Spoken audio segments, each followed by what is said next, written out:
आज हमने एक लॉ का क्वेश्चन लिया है और ये काफ़ी बेहतरीन क्वेश्चन है। ठीक, क्वेश्चन आपको बोल रहा है इसमें हमें x की वैल्यू बतानी है। क्वेश्चन है आपका 2x to the power log 2 equal to 3y to the power log 3 और दूसरा इक्वेशन है 3 to the power log x equal to 2 to the power log y।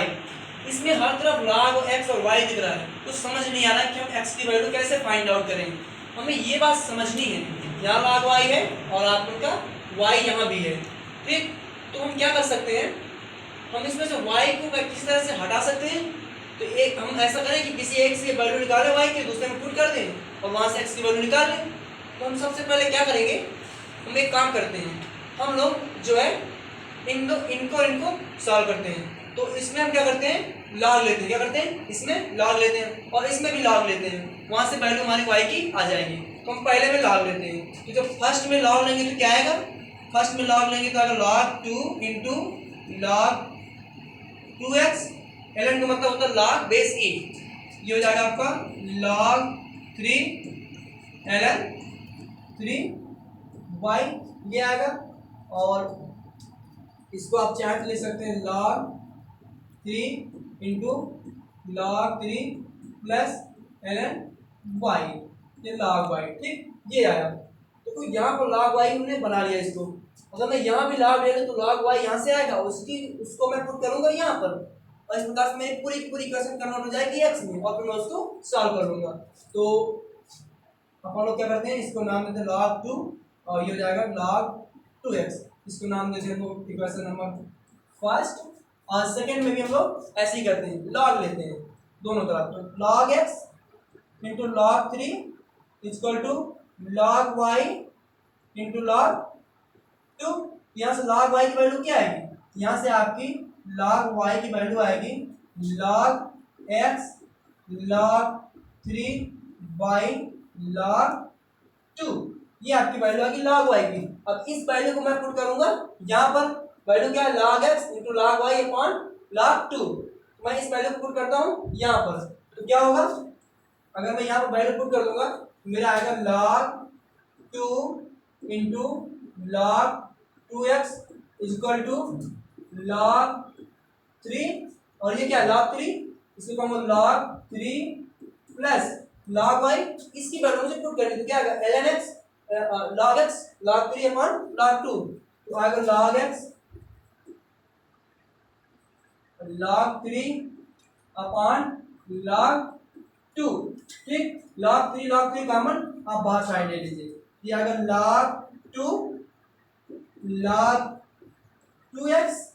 अब log 3 आप बाहर लीजिए तो ये हो जाएगा log 3 स्क्वायर, यहाँ पर बचेगा आपका 1 plus log x by log 2, ये हो जाएगा आपका log 2 plus log x by log 2।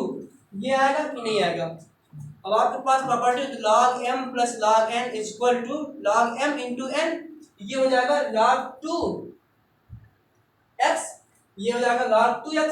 तो अपन लोग क्या करते हैं, इसको इस तरफ लाते हैं, हो जाएगा log 2x इंटू, ये क्या है log 2 है, माइनस इसमें से ये वैल्यू क्या होगी, ये होगी आपकी log 2x होगी। ठीक ना, इसको मैंने बाहर ले लिया, इधर क्या बचेगा log 3 square upon log 2 equal to 0।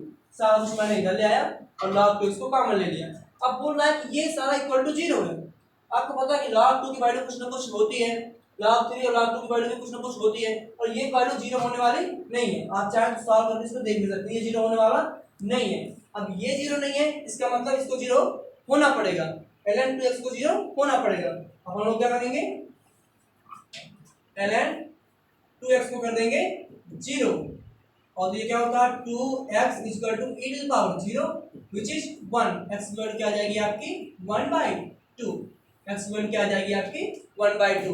तो आपने देखा कि इस सवाल को हमने किस प्रकार से आसानी से कर दिया। अब हम लोग देखते हैं एक और सवाल लाकर, ठीक ना। क्वेश्चन है कि product of all solution of the equation e to the power 5 log x square plus 3 equal to x to the power 8 given that x आपका पॉजिटिव है। तो हम इसके सॉल्यूशन फाइंड आउट करते हैं और सारे सॉल्यूशन के जो प्रोडक्ट है उसको फाइंड आउट करते हैं। तो ऐसे प्रॉब्लम जब भी आए तो आपको एक तरीका हमेशा ध्यान रखना है, इसमें क्या करेंगे अपन लोग इसमें log x को कुछ मान लेते हैं। तो सपोज करिए मैंने कहा कि log x इक्वल टू कितना t कह दिया, तो ये कह सकते हैं आप x इक्वल टू क्या हुआ e की पावर t हुआ। तो बस इस चीज को हम लोग ध्यान में रखेंगे और सारे क्वेश्चन को करते हुए जाएंगे। तो वैल्यू पुट करिए e to the power 5 into log x को मैंने क्या माना t माना, तो t square plus 3 equal to यहाँ पर क्या x है, x को मैं क्या बोल सकता हूँ e की power t, so e to the power t and power 8, ये आपको हो जाएगा e to the power 8t। आप देख पा रहे हैं कि यहाँ पे बेस e है, यहाँ पे बेस e है, तो क्या होगा पावर क्या होगा इक्वल होगा, ये हो जाएगा 5t square plus 3 equal to 8t। ये आप लिख सकते हैं, ये आपका हो जाएगा 5t square minus 8t plus 3 equal to 0। अब अपन उसको फैक्टराइज करते हैं, तो फैक्टराइज आसानी से हो जाएगा 5t square minus 5t minus 3t plus 3 equal to 0। तो ये आपका सही है। अब आप यहाँ पर फॉर्मूला पे लिख सकते हैं, ये आएगा 5t कॉमन लीजिए, तो ये आपका आएगा t माइनस वन और माइनस 3 कॉमन लेंगे तो आएगा t माइनस 1 इक्वल टू 0। तो यहाँ से t की वैल्यू आएगी 1 और 3/5, क्या आएगी t की वैल्यू आपकी आएगी 1 और 3/5, बट वास्तव में हमारी इक्वेशन x के फॉर्म में दी हुई है। x क्या आएगा e की पावर t, यानी कि e की पावर 1 और e की पावर 3/5 आएगा कि नहीं आएगा, आएगा। क्वेश्चन बोल रहा है कि product of all solution of the equation, हमारे पास दो सॉल्यूशन है e and e to the power 3/5। अब हमें क्या करना है, इसका प्रोडक्ट करना है, आपस में मल्टीप्लाई करना है। तो इस सॉल्यूशन को हम मल्टीप्लाई कर देंगे, तो ये आएगा, अब ये e की पावर 1 है और 3/5 है, आपस में ऐड हो जाएगा, क्या हो जाएगा ऐड हो जाएगा, कितना आएगा 1 इधर है 3/5 इधर है, तो कितना आएगा 8/5, e टू द पावर 8/5। तो ये आपका फाइनल आंसर क्या होगा e टू द पावर 8/5, ठीक ना। तो आपको ऐसे सारे प्रॉब्लम सॉल्व करना है, और जब भी लगे कोई प्रॉब्लम टफ हो रहा है आप उसको थोड़ा और दिमाग लगा करके सॉल्व कर लेंगे, या फिर भी कोई प्रॉब्लम आप पूछ सकते हैं, ठीक। तो आज के लिए इतना रखते हैं और फिर हम कल कुछ नए प्रॉब्लम्स लेंगे, ठीक। Thank you so much.